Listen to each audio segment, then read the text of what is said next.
This is our last day in Normandy and our last beach. Situated between the two British beaches of Golden Sword is Juno Beach.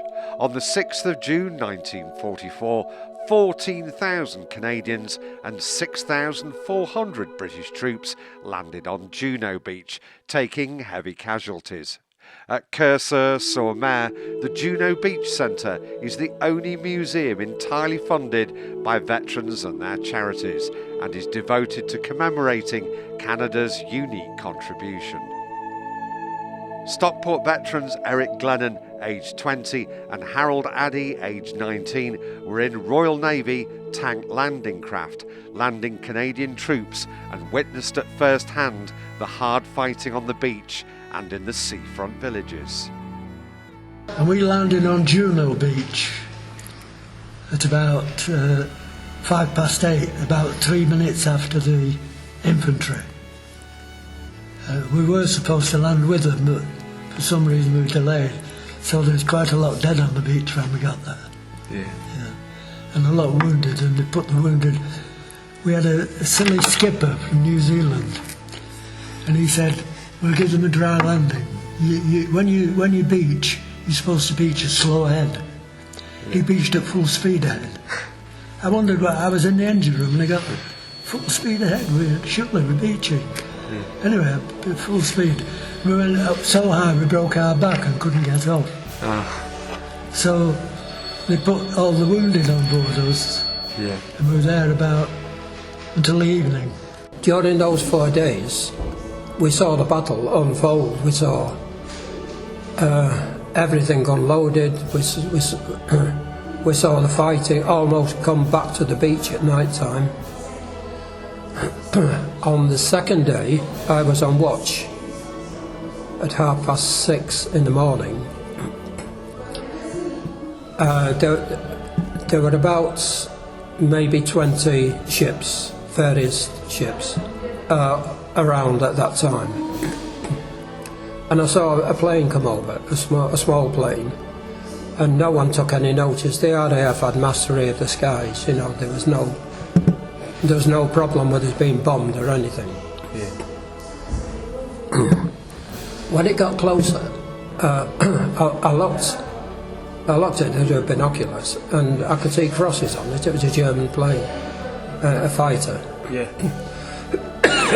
I was astonished. I thought, what on earth is he doing there? Yeah. So I started firing at it with 20mm Oerlikon guns on board with 2. Right, yeah.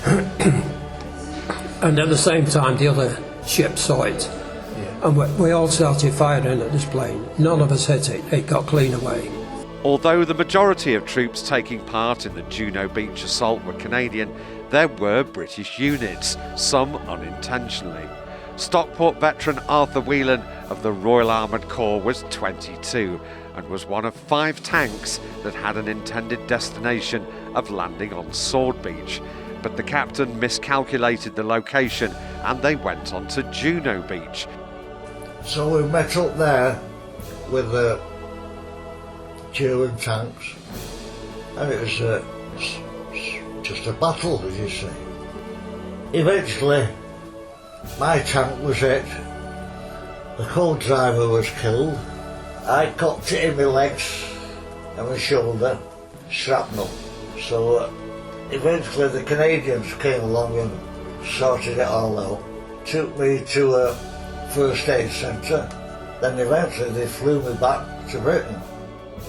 In every tour of the beaches, individuals will wish to visit places that have a special connection for their veteran. And this is the day that we will travel individually to those places. They include Colville, Montgomery, renamed in 1946 after Field Marshal Montgomery, the 51st Highland Division Monument at Saint-Valery, Pegasus Bridge, the first objective to be captured on D-Day by parachutists and gliders from the Airborne Division.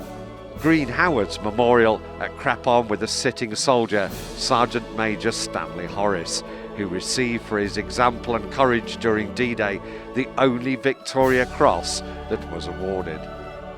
Saint-Croix-sur-Mer, where a preserved section of one of the temporary airfields named 83 was constructed by Royal Engineers Airfield Construction, and where Stockport veterans joined with villagers for a joint service.